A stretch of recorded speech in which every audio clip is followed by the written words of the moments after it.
It's okay. He was shaking uncontrollably, and his eyes were super wide. I think he needs this. I think he doesn't know it. It's getting a little more difficult than we thought. When you first saw that pure terror in Rothko's eyes, you would never have imagined that one day he would become such a brave and steadfast protector. I will never forget the day we took him in and brought him home.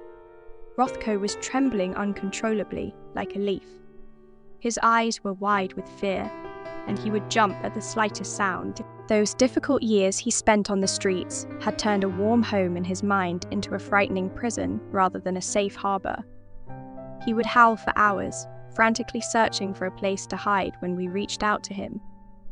Even his food bowl was a threat to him. He constantly hid in corners, unable to find a single branch he could trust in this world. We whispered to him softly, "You don't even know how to play, do you, son?" But we weren't pushy. Instead of forcing him, we recognized the space he needed. For days, we didn't take a single step toward him, just waiting in the same room for him to get used to our presence. Patience was the only key to this task. And then, an incredible moment of change happened. His curiosity began to overcome his fear. Those timid steps gave way to a cautious approach. For the first time, we saw that glimmer of hope in his eyes. Food was what melted the ice between us. We began to feed him patiently by hand every day. We overcame his deep phobia of human hands. First, he sniffed with his nose, then approached hesitantly, and exactly 1 week later, the miracle happened. We were finally able to touch him. Feeling his tense muscles relax at that first moment of contact was priceless. But the real big change would come a few weeks later. The moment we felt he truly trusted us. Time stood still. He now found peace by our side. When we saw his tail wag for the first time, it was impossible to hold back our tears. That moment was the most precious victory of our lives.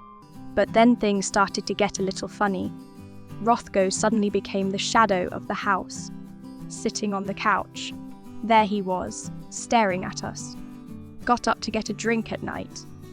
Guess who was waiting for us in the kitchen? Even when we closed the door to work, he was standing guard behind it. He had declared himself the official protector of the house, but the things he protected were a bit strange. He growled at his own reflection in the window, barked at the bad guys on television, and wouldn't even tolerate the neighbors' voices.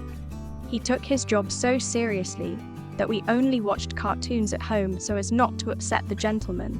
And then, those famous zoomies moments began. Those bursts of joy, those crazy circles he would run in the garden, those moments when he would stick out his tongue and smile at us, inviting us to play, were the greatest proof that he was getting better. That is when we realized it was time to go into town. We were anxious at first, but the moment we stepped outside, Rothko's eyes lit up. Walking on the sidewalk with his tail held high, he became a social dog, curiously exploring every scent and trying to greet people. As he met friends and discovered new places, his confidence skyrocketed. Witnessing this amazing transformation, it is an indescribable feeling. It was an honor for us to see those fearful eyes replaced by a happy dog wrestling with his toys, belly up, waiting for affection. We managed to turn our home into a real home for him, and we are enjoying the peace of giving him the second chance he deserved. From a body trembling with fear to a heart brimming with love.